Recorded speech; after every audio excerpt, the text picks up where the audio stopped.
Like and subscribe. Yeah. Big news got announced in the post-fight presser of UFC 300, and I'm sure you guys have heard of it.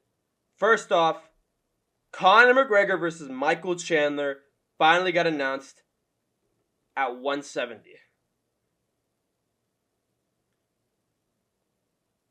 170. I don't agree with it being at 170. I don't think it should be at 170. I don't think it makes sense at 170 because they're both in what is it? Oh, right. Why am I clicking on this and still talking about it? It doesn't make sense at 170 purely because they're both 155ers. It makes sense to get them back in the 155 rankings. But let's talk about this. Makhachev versus Poirier confirmed for June 1st, UFC 302 in Newark. And the co-main event is Sean Strickland versus Paulo Costa. Absolute banger. Dana said, hold on. You thought I was done draining the nut out of you guys? Let me cook. Second load. Couldn't even edge to this. Finished immediately. Clean up aisle. My pants. Incredible. Huge news. So let's start it. Let's talk about the Makhachev Poirier fight and in the card so far, and let's see how it's shaping up. So going from the bottom to the top, we have Cesar Almeida versus Roman Kopylov. Banger!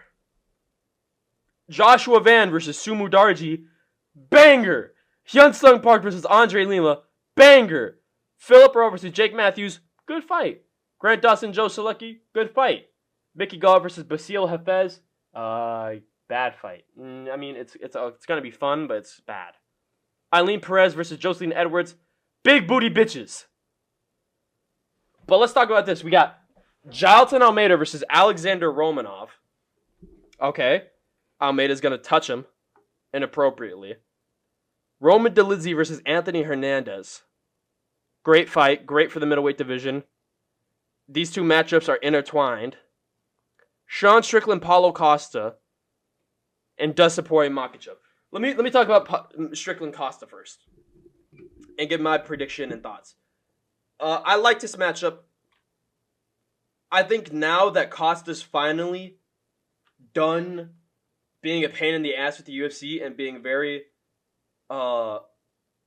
willing to compromise at this point and being very lenient now, I think the UFC is a lot more willing to help him out and give him these shots. Because he just lost to Whitaker. He's 1-3 in his last 4. And he's fighting the number 1 contender. He just lost to Robert Whitaker, and now he's fighting the number 1 contender.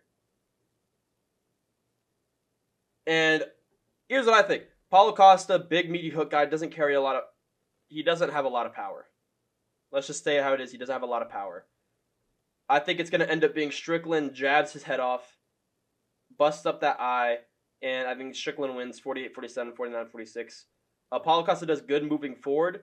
I just think with his big winging hook style, Paulo Costa has been showing a jab, but his arms are really short. So I think it's going to be easier for Strickland to jab and then move out of the range of Paulo Costa's jab. And I think it's going to be easier for Strickland to slip and counter, roll with the shots. And I think Strickland's going to be able to beat him on the feet for majority of the fight. I think Paulo Costa is going to have his moments. But I think Strickland's going to beat him on the feet for majority of the fight. And I think it's going to be Strickland 49-46, 48-47, 48-47, unanimous decision. It's going to be a banger. It's going to be a great matchup. Big for the middleweight division. I think if Whitaker beats Chimaev and Izzy loses to Drikas and Strickland wins, I think they give Strickland the rematch because if Whitaker beats Chimaev, then they don't want to do the guy who got knocked out by Drikas.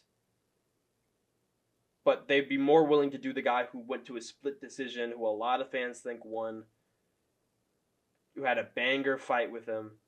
They'd be much more willing to do that, I think. And it happens before Whitaker Chimaev, too. So I think this is a great match. And I think if Paulo Costa beats Sean Strickland and Whitaker beats Shamaev, I think they probably give Paulo Costa the title fight. Honestly, I think they'd probably be willing to do it. But all in all, it's a banger matchup. Great for the division. Does a lot. Helps out a lot. Keeps things moving. It's not just Sean Strickland.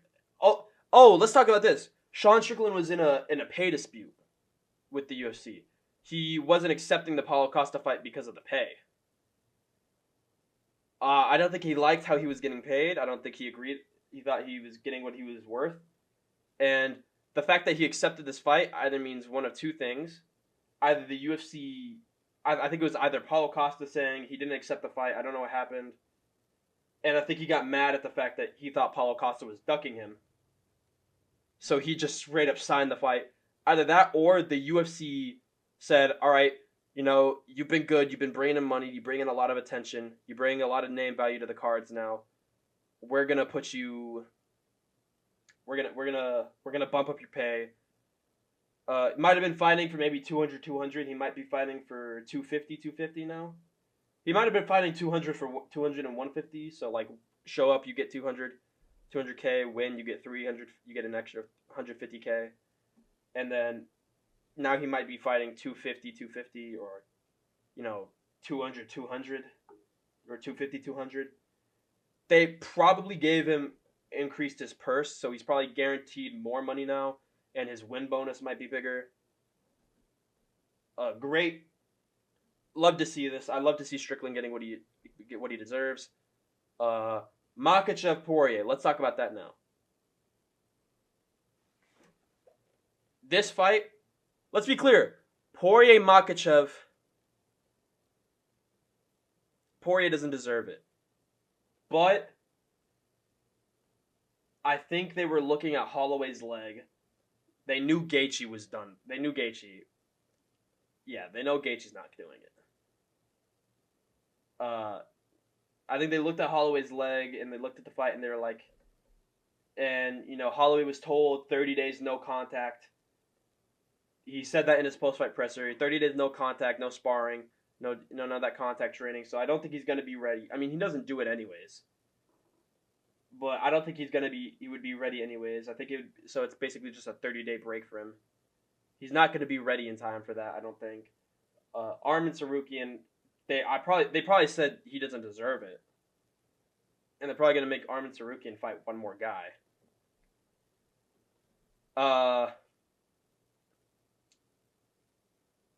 They saw Charles Oliveira, he just lost it. Like, we can't give it to Oliveira now. So I think it really just came down to Poirier was the only guy who took the least amount of damage and had the most amount of time out of the cage, so he would be ready in time. But it's good. This brings in a lot. Poirier's a big name. He brings in a lot of attention. It'd be a good win for Makhachev. That's not a 45er or Oliveira. It'd be a great win for him to add to his resume. What is this? Is this how many title defenses he has? 2 consecutive title defenses. We like to see it. Yeah, I think because of Arman's performance, they weren't going to give it to him regardless. I think Holloway jumped the line and is now above Arman for next contender just because of, it was so close between him and Oliveira. Great matchup, great fight. Poirier's probably not going to win it. But hey,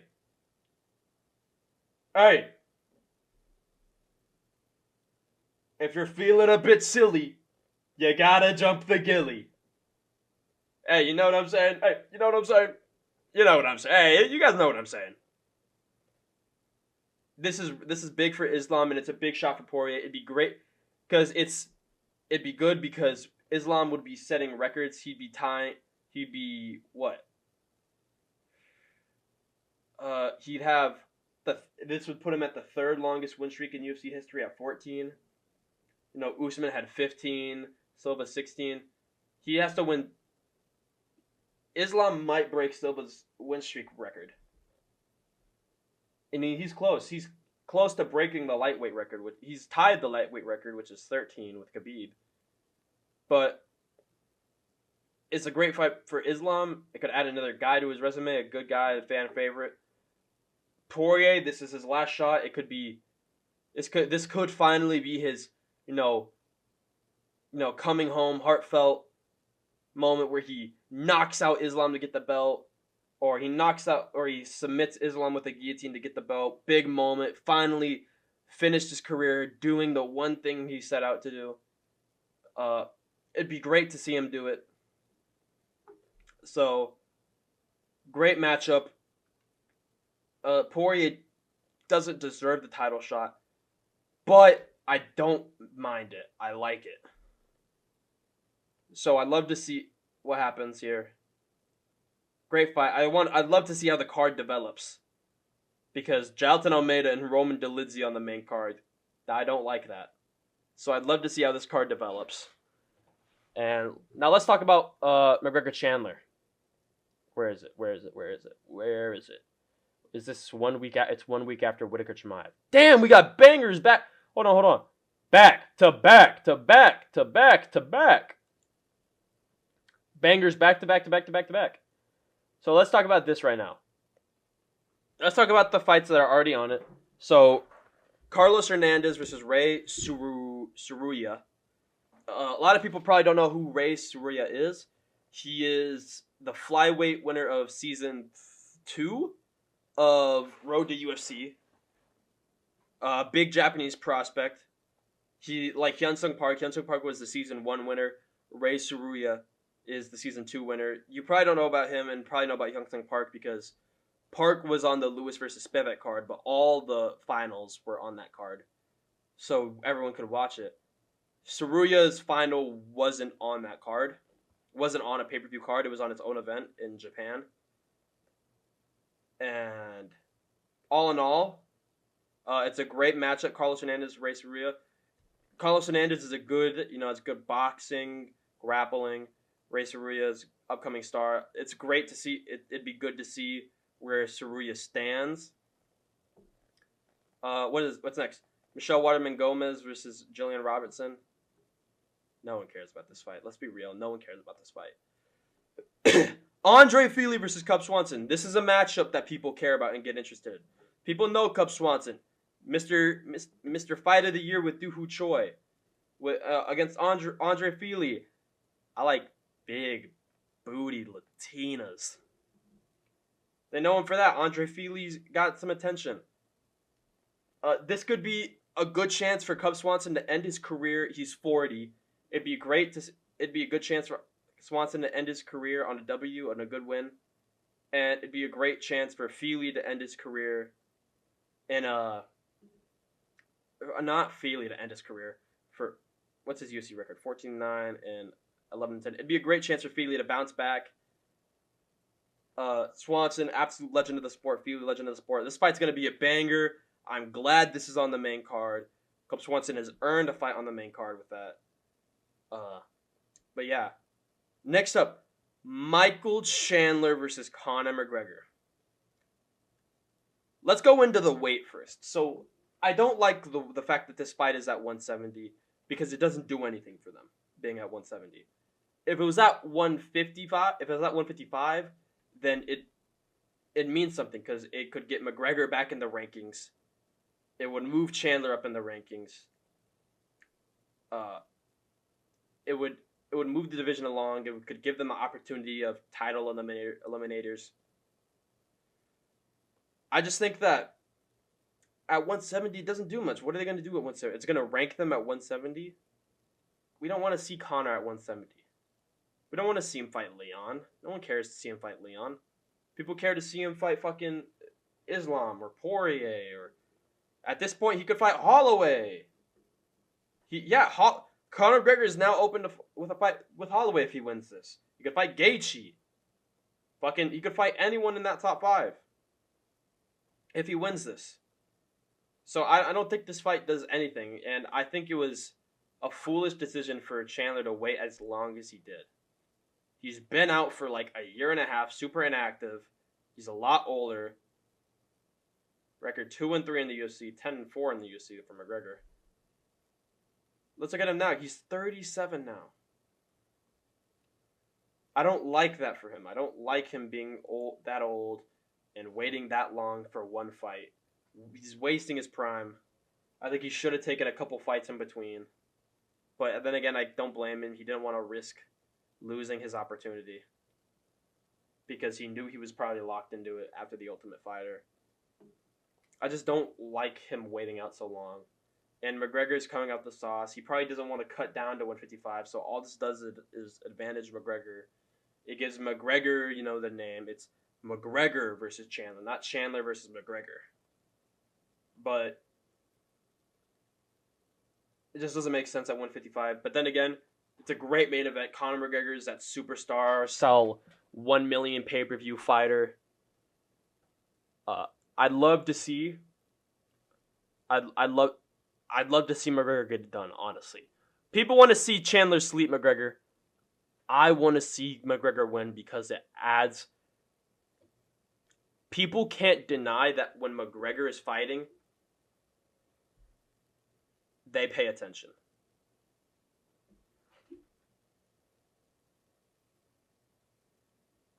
Let's not act... I'm sorry, I was playing with my kneecaps for a weird reason. I'm sorry. Let's not act like whenever McGregor fights, people aren't going to listen. People have been saying, we don't care about this fight. I don't care about this fight. I've said I don't care about this fight.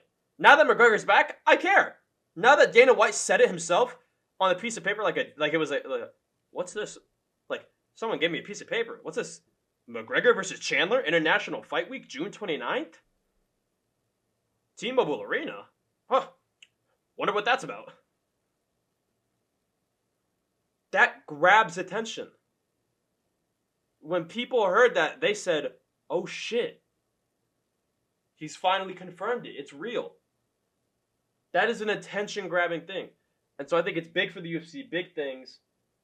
I don't like it being at 170, but I like the matchup. I think it's a good matchup. I think they're going to have a good card around it. I think they're going to have a lot of fights kind of like this so they can build up other fighters with it. Feely, Swanson. You got Andre Feely, Cub Swanson, Michael Chandler. These guys like on a pay-per-view card and a press conference. It's going to bring attention to them. And if people are going to watch, they're going to pay for the pay-per-view and they're going to watch all the fights on it. And they're going to see these guys and it's going to grab their attention. So this is good for building up other fighters as well. To Conor McGregor, people love McGregor. People know McGregor. He brings in attention. He brings in pay-per-view buys. He brings in viewership. All in all, it's a great card, and I don't like it being at 170, but I like the fight, and I'm liking it's finally getting done. But yeah, tell me your guys' thoughts on it down below. Any intricacies or information I missed. Tell me what your thoughts on, Chandler waiting out so long, the way McGregor being out so long, who you guys think is going to win, who you guys think is going to be sharper. Just tell me what you think down below. And yeah, that's about it. Peace.